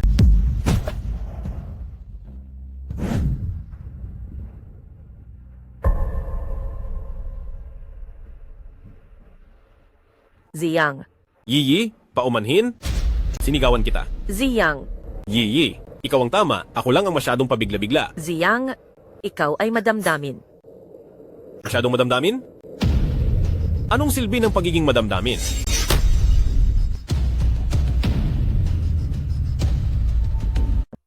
Nakita mo na si Mama. Oo, nakita ko na siya. Nakita ko rin ang misteryosong tao. Ano? Sino siya? Ikalawang tiyo. Yeye. Ako ba talaga'y napakalaking kabiguan? Kahit alam ko na hindi ako tunay na anak ni Mama, kahit alam ko rin na si Zixuan ay hindi ko tunay na nakababatang kapatid, pero buong puso pa rin ang trato ko sa kanila. Sila naman ay nakikipagsabuatan pa rin sa iba para saktan ako. Bakit? Halos ilabas ko na ang puso ko para sa kanila. Bakit hindi ko pa rin mapainit ang puso nila? Ziyang. Ziyang, mayroon ka pa rin ako. Young Master, binibining Yiyi. Tinawag ka rito ng ganito kalalim na ang gabi. Talagang kagipitan ng sitwasyon. Ayos lang, Young Master. Nahanap ko na ang misteryosong taong bumibili ng mga sapi ng kumpanya natin, pero hindi ko talaga maintindihan kung bakit niya ito ginagawa. Sino? Yifang. Bakit siya? Gaano mo siya kakilala? Noong mga panahong iyon, pagkatapos niyang masugatan ang binti, nasugatan din ang kanyang kakayahang magkaanak, kaya sa loob ng napakaraming taon ay wala siyang anak at wala ring asawa, Young Master. Ano ang natuklasan mo? Tinakot ako ng misteryosong tao at pinapilit na isuko ang mga sapi ng kumpanya. Ngunit ang taong dumating upang kunin ang mga dokumento ay si Zixuan. Sinundan ko si Zixuan buong daan hanggang sa kanyang tirahan. Pagkatapos, narinig ko pa ang aking adoptive na ina na nakikipag-usap kay ikalawang tiyo. Ang adoptive kong ina at si ikalawang tiyo maaaring may relasyon.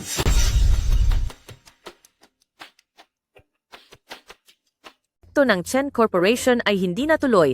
Malaki ang posibilidad na ninakaw ni He Zixuan ang bid document at ang bid document ay malaki ang posibilidad na ipinag-utos ni Tiyo kay He Zixuan na gawin.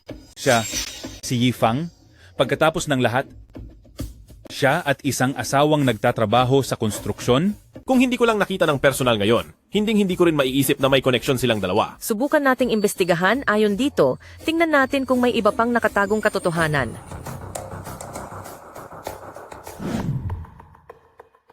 Tungkol sa paglipat ng shares ko at ni Yiyi, ipagpaliban muna natin ang pagproseso. Mayroon pa bang iba kayong kailangan sabihin? Mayroon akong sasabihin.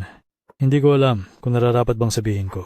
Sinabi na nga ni Mr. Wu, kaya ituloy mo na. Young Master, bago mo pinamahala ng kumpanya, maayos naman ang kumpanya. Gaano ka palang katagal nagmamahala? Ngayon, ano na nangyari sa ating E-Group sa merkado?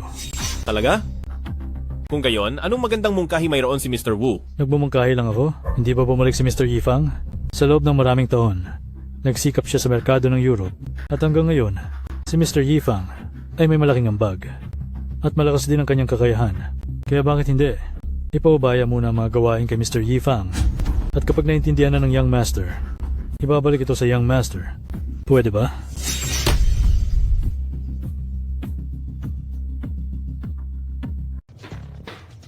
Yeah. Ziyang, anong problema? Nagsimula na siya. Sino, Tio? Di ba mamayang gabi pa ibibigay sa kanya ang authorization letter? Kung tama ang hula ko, yung si Wu Weimin sa kumpanya, siguro tao niya yon. Kanina, sa meeting, pinapaubaya niya ang pamamahala. Sabi niya, si Yifang muna ang mamamahala sa kumpanya. Sino ang nakakaalam kung gaano katagal ang muna na yan? Tapos ikaw? Hindi ko rin alam, pero nakikita ko, karamihan ng tao sa kumpanya, nasa panig pa rin nila. Ay, teka, bakit ka pala narito ngayon? May nakita nga akong impormasyon. Si Yifang noong bata pa siya ay napakamanyak at mayaman din, kaya ginawa niyang magulo ang kumpanya. Ang lolo mo naman, ipinadala siya sa proyekto. Sakto, ang kinakapatid mong ina nasa tindahan ng proyekto noon. Sa pagitan ng mga pagbisita, nagkaroon sila ng relasyon. Ang aksidente noong taon na yon ay dahil nabuntis si Zhao Yao at gumawa ng gulo sa bahay. Gusto ng tatay mo na panagutan siya ni Yifang, kaya nagkaroon sila ng matinding away, kaya na-aksidente si Yifang. Kung ganoon ang sinasabi mo, baka anak ni Yifang si Zixuan? Kung ganoon, naiintindihan na. Kailangan kong hanapin si Zixuan.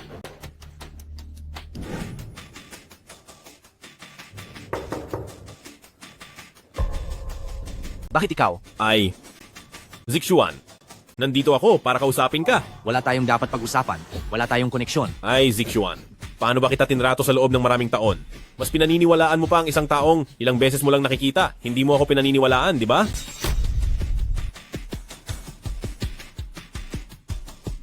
Zixuan, mula pa noong bata tayo, lahat ng maganda, lahat ng ito ay ibinigay ko sa iyo muna. Hindi mo ba nakikita kung paano ako sa iyo? Dapat ko talagang makuha ang mga iyon. Pinag-aral ka ng mga magulang ko ng maraming taon. Naaalala mo pa pala ang mga magulang mo? Hindi ba nagpalit ka na ng apelyido sa Yi? Paano mo nalaman? Hindi ba ipinangako sa iyo ni Yifang na kapag nakuha niya ang Yi Group, lahat ay mapupunta sa iyo? Ikaw. Sa loob ng maraming taon, sinabi kong tanga ka pero biro lang iyon. Ngunit bakit lagi kang ganyan? Wala naman ah. Wala. Iniiwan mo. Ako na isang sigurado na malaking puno para lang maging instrumento ng isang tao na hindi ka naman inalagaan kailanman. Sabihin mo nga sa sarili mo, makitungo kaya siya sa iyo tulad ko? Siya lang naman ang nag-iisang anak niya. Kanino pa niya ibibigay kung hindi sa akin? Ang lalim ng pagtatago niya? Ngayon lang niya sinabi na ikaw ang anak niya at maniniwala ka na agad? Sino ang nakakaalam kung mayroon pa siyang ibang mga anak sa labas, lalaki o babae? Ito. Zixuan, kailangan mong pag-isipan itong mabuti. Sa loob ng maraming taon, ang sa kuya ay sa iyo, palagi namang ganoon. Kung isang araw ay hindi ka na niya kilalanin, wala ka na talagang matitirhan. Ano na ang gagawin ko, kuya?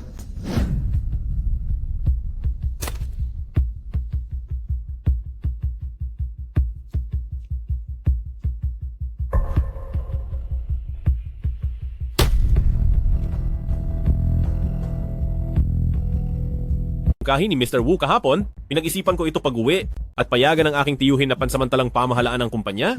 Sa tingin ko ay isang magandang mungkahi. Umaasa akong malalampasan ng kumpanya ang pagsubok sa lalong madaling panahon. Ay, hindi ito pwede, Ziyang.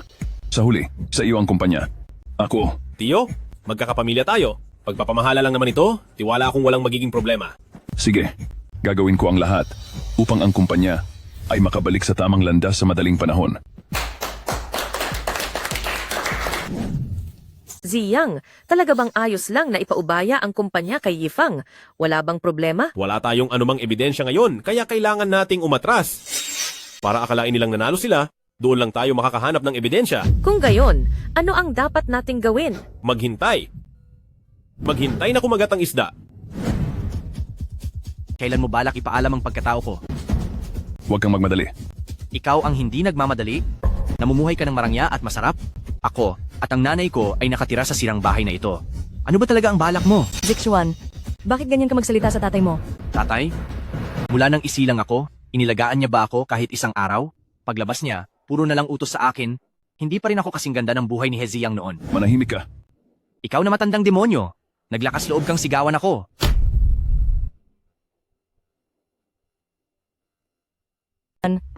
Huwag mo nang awayin ng tatay mo. Ang lahat ng ginagawa niya, hindi ba't para sa'yo ang lahat ng ito? Para sa akin? Magtiis pa kayo ng kaunti. Nakuha ko na ang kontrol ng kumpanya. Hintay. Hintay? Araw-araw ganyan ang sinasabi mo. Sasabihin ko sa'yo, kung hindi mo pa rin ilalantad ang pagkatao ko, ngayon mismo tutulungan ko si Heziyang. Tingnan mo. Paano mo pinalaki ang anak mo? Huwag mong sisihin si Zixuan. Sasabihin ko sa'yo, hindi na rin ako makapaghihintay. Magbigay ka ng deadline. Hindi ka makapaghihintay? Kung nakinig ka lang sana sa akin noon, at ibinenta mo na ang salot na iyan na si Heziyang, mangyayari ba ang lahat ng gulong ito ngayon? Hoy!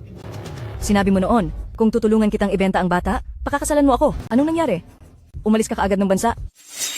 Kung hindi ko lang sana inalagaan si Easy Yang, mapupuntahan mo ba ako at si Zixuan ngayon?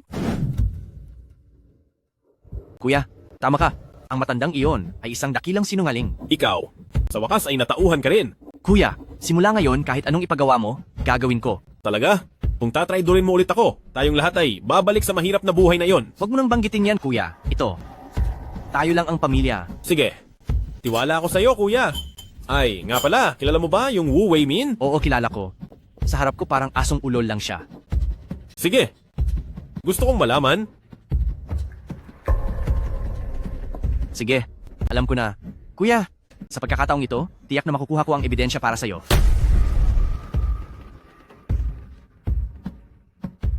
Si Wu Weimin, Ano na naman? inakusahan ka ng pang-aabuso sa kapangyarihan. Sumama ka sa amin.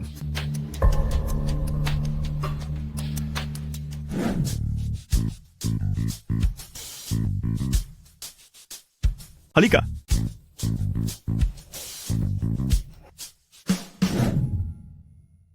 Si Lolo yata, hindi na naman maganda ang pakiramdam.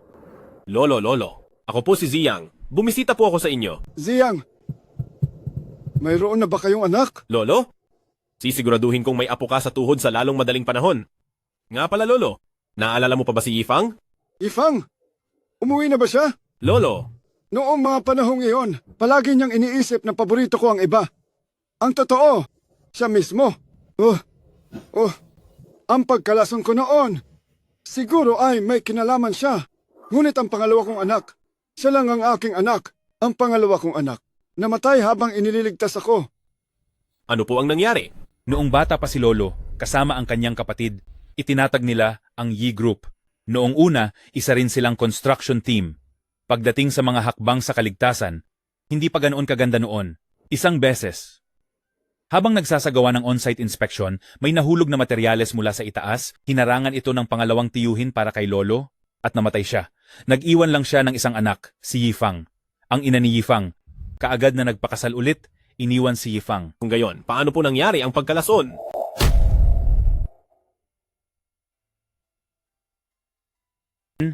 Pakiramdam ni Yifang ay paborito siya ng matandang Ginoo, at hindi niya alam kung saan niya narinig, na namatay ang kanyang ama. Sa pagligtas sa matandang Ginoo, kaya siya nagkimkim ng sama ng loob.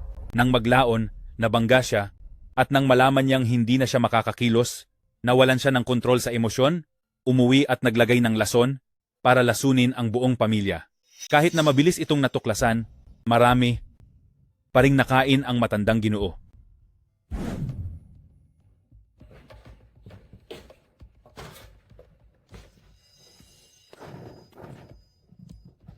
Saan ka na naman gumala? Bakit mo ba ako pinapakialaman? Ano na naman ba ang nangyari? Wala naman akong pakay, hindi ko ba kayo pwedeng bisitahin? Kung wala namang pakay, bakit ka pa pupunta sa munting simbahan namin? Mayroon nga talagang isang bagay na kailangan mong gawin. Ma, tingnan mo. Sabi ko na nga ba? Si Wu Weimin ay nahuli at kamakailan lang naging malapit kayo sa isa't isa. Narito ang isang tseke. Ibigay mo ang tsekeng ito sa pamilya ni Wu Weimin para ipaalala nila kay Wu Weimin na sa loob, huwag niyang bubuksan ang kanyang bibig. 1, 2, 3, 5 milyon. Ang daming pera? Pakita mo nga sa akin. Narinig mo ba? Gawin mo na ngayon. Ang taong ito, si Wu Weimin, ay maingat. Tiyak na alam ng kanyang asawa na may itinago siyang ilang bagay. Kunin mo ang mga bagay na ito at sirain mo para sa akin. Napalaking bagay nito, dapat may bayad naman itong errands ko, di ba? Kapag natapos ang gawain, ang buong Yi family ay magiging sa iyo. Puro salita lang, puro hangin.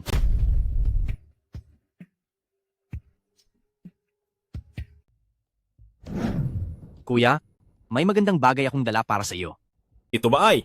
Ngayong gabi, binigyan ako ng matanda ng 5 milyong piso para hanapin ko ang asawa ni Wu Weimin. Hanapin ang kanyang asawa?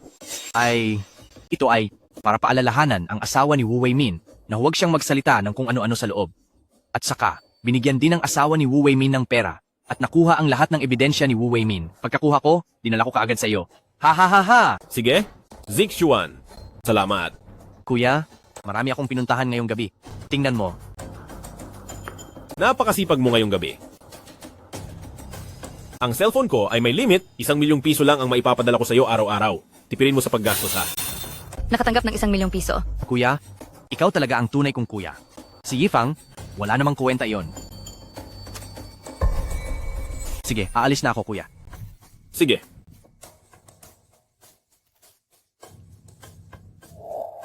Yiyi, bakit hindi ka pa nagpapahinga? Ziyang? Ikaw ay sa kanila pa rin. Yiyi, huwag kang mag-alala. Dati, nagpapasalamat ako sa kanila at sanay na akong maging mabait kay Zixuan. Ngunit paulit-ulit nila akong sinasaktan, kaya nagpasya rin ako na hindi na sila patuloy na iingatan. Huwag kang mag-alala, hinding-hindi ko hahayaan na sino man ay makasakit sa iyo at sa ating magiging sanggol.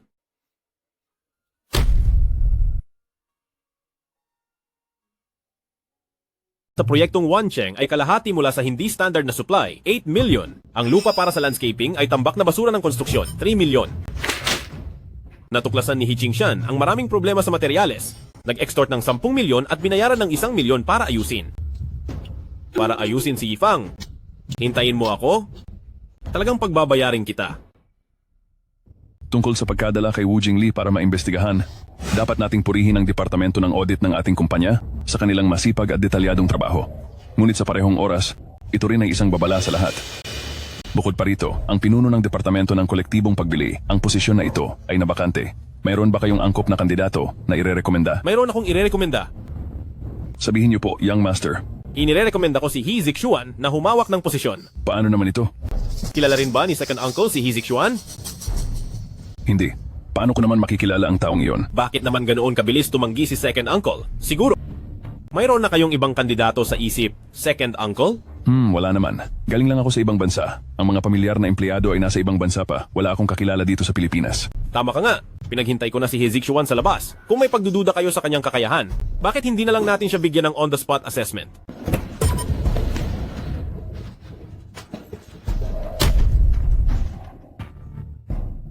Ay, kuya, yang si Yifang ay isang talagang hudas? Wala siyang sinabing kahit isang totoo. Isang posisyon lang yan bilang taong responsable sa koleksyon. Ang dami niyang dahilan. Huwag kang mag-alala, kasama mo ako. Pero kapag siya na ang ganap na kumokontrol sa kumpanya, ang matitira na lang sa akin ay kaunting share sa dividendo. Maiintindihan mo rin sa kalaunan, sinasabi niyang wala siyang pera, hindi na marami ang pera sa akin. Kuya, kakatapos ko lang maging department head. Kailangan kong mag-imbita kung saan-saan, kaya tiningnan ko kung pwede kang... Bibigyan kita ulit ng 1 milyong yuan. Magtipid ka? Magpapamilya na ako ngayon. Alam ko. Kung sakaling kailangan mo ng tulong ko sa anumang bagay, tawagin mo lang ako anumang oras. Bagamat kinilala na ako ngayon ng pamilya Yi, pero sa pribado, marami pa ring nagdududa sa pagkatao ko. Sino ang nangahas? Papaslangin ko siya. Hindi na kailangan yan. Gusto ko lang malaman paano ako nawala noon at paano ako inampun ni nanay at tatay. Hindi ba't madali lang yan? Diretso kitang isasama, tanungin na lang natin si nanay, hindi ba? Ginagamit ni Yifang si nanay para takutin ako, kaya wala akong pagpipilian kundi magkunwaring hindi ko alam kung nasaan siya. Kailangan pa rin kitang abalahin para tanungin siya. Ay, nga pala, kung may iniwan na ebidensya si nanay noon, ihagis lang yon. Lahat ng nagdududa sa akin ay mananahimik agad. Sige. Aba, sino ang mga taong ito? Ang mga ito ay nandito para interviewin si Boss Yi, sabi nila, para i-promote ang Yeast Group at bumuo ng isang bagong tatak ng Yeast Group. Young Master, hindi maganda panoorin mo na ang TV. Bilang CEO ng Yeast Group, ikinararangal kong sabihin sa inyo, ngayong taon ay magtatakda ako ng maliit na layunin. Young Master, ano ang gagawin natin dito? Sinisamantala ni Yifang ang pansamantalang posisyon. Ipinagsisigawan niya na siya ang CEO ng group. Ganyan siya. Balak niya sigurong pamunuan ito sa mahabang panahon. Matagal ko nang naisip iyan. Pero hindi ko inaasahan na gagamitin niya ang media para ipagkalat. Wala siyang iniiwan na daan para sa sarili niya. Mabuti, oras na para kolektahin ang lahat.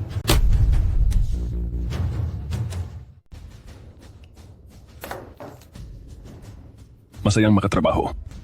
Ginoong Chen, muling nagkita tayo. Ikaw pala, Yifang. Sa ganito kahalagang okasyon, pinapasok pa ang isang digaanong sikat na tao, sinisira ang kapalaran. Nandiyan naman po kayo na parang isang malaking Buddha, wala nang demonyong manggugulo. Ziyang, umuwi ka muna. Ako na lang ang sasama kay Ginoong Chen. Sige.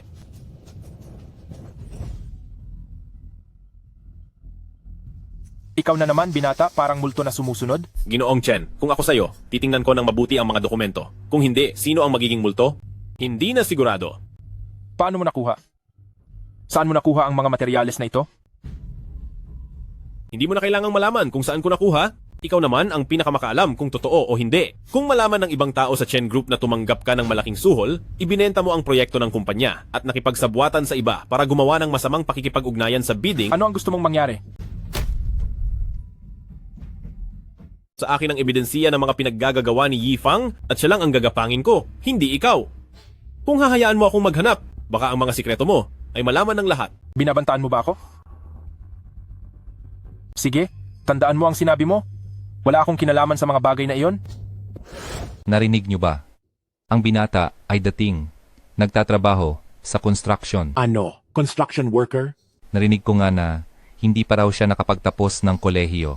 Naku, napakahirap mag-apply. Sa Yi Corporation noon, hindi ko akalain na ang pinuno natin ay isang dating construction worker. Mabuti na lang at bumalik si CEO Yi, kundi baka nalugi na ang kumpanya dahil sa kanya.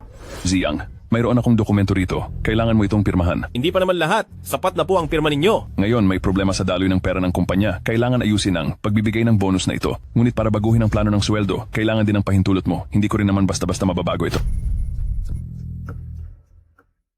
Titingnan ko mamaya. Hindi ba pwede ngayon na lang? Gusto ko lang magpahinga ngayon. Sige. Kukunin ko na lang sa hapon. May interview pala ako sa hapon. Gusto mo bang sumama? Sige, sasama ako sa hapon. Sasama ka rin? Sige. Ibabalita ko sa iyo mamaya. Young Master, anong ibig niyang sabihin? Ako ang pinagagawa niya ng lahat ng masasamang bagay. Tapos sinisiraan niya ako sa kumpanya para paalisin niya ako. Maging lehitimo. Ang kumpanya namin, ngayong taon, ay dumating na si Ziyang. Ipapakilala ko sa inyo, siya si Ginang Lin, ang reporter na mag-interview sa amin ngayon. Kumusta po? Ako po si Lin Xue. Ang pagdating ninyo sa interview ngayong araw, napakabuti po. Sinabi ng mga kasamahan ko dati na gusto kanilang interviewin, ngunit hindi nila magawa. Hindi ko inakala na napakaswerte ko ngayon. Talaga? Ganito Ziyang, kailangan niyang asikasuhin ang mga gawain sa kumpanya. Kailangan niyang balikan ang kaalaman na nawala sa kanya sa loob ng maraming taon. Narinig ko po. Ang inyong karanasan ay napakapositibo. Ngayon po ay live kami sa maraming platform. Huwag po kayong kabahan mamaya. Impormasyon ito? Pasensya na kung pahihirapan kita. Ano po ba ang sinasabi nyo? Tungkulin ko po ito. Ginoong Yi, magandang araw po. Nabalitaan ko po na nagkaroon kayo ng problema sa paunang pamamahala, kaya pansamantala ninyong ibinigay ang responsibilidad kay Ginoong Yifang. Tama po ba? Hindi problema sa pamamahala, kundi mayroon kaming natagpuang traidor. Ganoon po ba? Narinig ko po na ang hepe ng kumpanya na responsable sa centralized procurement ay inimbestigahan. Siya po ba ang tinutukoy ninyong traidor? Siya, maliit na isda lang yan. Ang nakakatawa, ngayon ay nahuli ko ang malaking isda. Ay nako, binabati ko po kayo. Pwede niyo po ba kaming sharean? Dumating ako ngayon para ibahagi sa inyo ang tungkol dito. Ang proyekto namin noon sa Chen Group ay idineklara bilang bid rigging. Ang ating General Manager, Yifang, ay may malaking papel dito. Kinuha niya ang aming bid document at ipinamahagi sa lahat. At sinabi pa sa lahat na matuto mula sa Yi's Group. Tapos sinabi niya sa akin na nahihirapan ang negosyo ng kumpanya at pinababa niya ulit ang sahod ng lahat. Ating General Manager, Yifang, ay bumibili ng real estate sa buong mundo sa mga tang ito. Ngunit ang pinangasiwaan lamang ni General Manager Yifang o ang mga bagay na pinaniwalaan niya. Palagi tayong nawawala ng kaunti sa kumpanya. Reporter Lin, di ba nakakagulat? Paano mo nakuha ang mga impormasyong ito? Imposible yan. Ibinibigay ko lang kay Zhao. Ay, si He Zixuan? Umalis na siya agad? Anong ibig mong sabihin? Ang alam ni Zixuan, alam ko na rin. Ang mga dokumentong nakuha ni Zixuan, nakuha ko na rin. Ano sa tingin mo? Anong gusto mo? Sakto naman, live to, di ba? Sabihin mo sa lahat ang nangyari. Baka sakaling gumanda ang pakiramdam ko. Inaamin ko. Ang mga nangyari sa kumpanya kamakailan. Ako ang nasa likod ng lahat. Dati pa man ay nag-abuso na ako sa posisyon ko. Hindi ako tao. Nagkasala ako sa iyo. Pakiusap, patawarin mo ako. Uy kuya, bakit mo ako pinapunta? May inaya pa akong mga kaibigan ngayon para magkasama-sama. Anong nangyayari dito? Gago ka. Anong pinagagawa mo? Ako ang gago? Ikaw, ano ka? Matandang gago? Zixuan, ngayong araw pinapunta kita rito dahil may ipapanood ako sa iyong palabas. Yifang, ang perang kinita mo mula sa kumpanya sa mga taon na ito, kung ibabalik mo ng buo, palalampasin kita. Ngunit kung hindi mo kayang ibalik ng buo, wag lang ang insidenteng ito. Ang paglason mo sa lolo ko, ang pagkidnap mo sa akin, pati na rin ang pagpapahamak mo sa aking mga magulang at ang nangyari sa aking ama-amahan. Sa tingin ko, hindi mo na matatakasan ang kulungan. Wala kang ebidensya. Hindi mo ako matatakot. Mayroon akong mabuting kapatid, si Zixuan. Anong ebidensya ang wala ako? Kayong mga Hizixuan, bobo ka.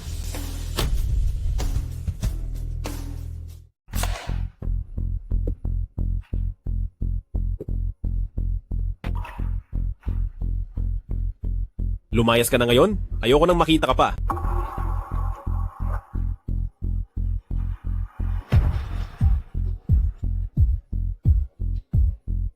Kuya, hindi ba't maayos ang nagawa ko? Tignan mo itong matanda, bumagsak din, at bakante na ang posisyon niya. Ang posisyon ko, hindi ba't dapat nang baguhin? Hahaha. Oo, dapat nang ang baguhin. Mula bukas, hindi ka na kailangang magtrabaho sa Ishi.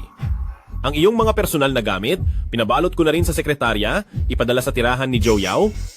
Kuya, anong ibig mong sabihin kuya? Ay kuya, huwag kang umalis kuya. Lahat ng pinagagawa mo ay nagawa ko na, kuya. Tama si Yifang? Napakabobo mo talaga. Bobo at masama. Lumayas ka na rin, huwag ka nang magpakita sa akin. Ang perang nilipat ko sa iyo dati, lahat ay nakasulat na pautang. Kung magpapakita ka ulit sa akin, ididimanda kita kaagad para bayaran ang utang mo.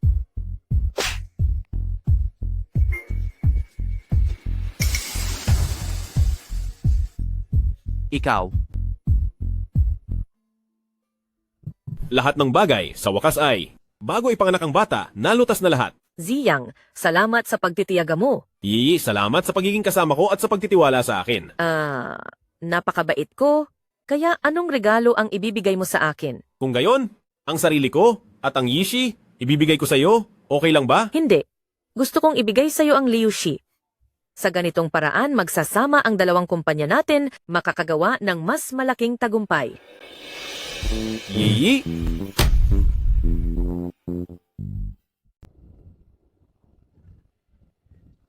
Zixuan, hindi ka pwedeng umalis. Na-stroke ang tatay mo at paralisado ngayon. Ang natitira lang sa atin ngayon ay ang pera mula sa pagbebenta ng bahay. Kung gagastusin mo pa iyan, wala na kaming pera ng tatay mo para kumain. umalis ka. Ang matandang hukluban na iyon, bakit mo siya pinapansin? Kung hindi dahil sa pagkakagalit niya sa kuya ko at pagkasira ng buhay natin, nakatira pa rin sana tayo sa malaking bahay. At saka, ang sakit mo, nakapunta pa sana tayo sa pinakamagandang ospital. Zixuan, para sa iyo din naman iyon. Para sa akin? Pwede ba? Gusto niya lang akong patayin. Pamilya ni Yifang, magbayad na kayo ng bayarin sa paggamot? Kung hindi, dalhin nyo na ang pasyente. Itapon na kung saan. Ziyang. Umalis na nga kayo. Huwag na kayong magpakahiya pa sa akin. Hindi ako aalis, anak ko si Ziyang. Ziyang. Ma, ako lang ang anak mo. Kung didiretso ka pa, ay kasuhan tayo niyan para magbayad, wala na tayong pera. Umalis na nga kayo. Yi, salamat sa pagod. Walang anuman. Ngumiti siya sa akin. Ngumiti ang apo ko sa akin. Yifang, lolo ka na. Bakit ang lakas ng boses mo? Huwag mong takutin ang aking mabait na apo.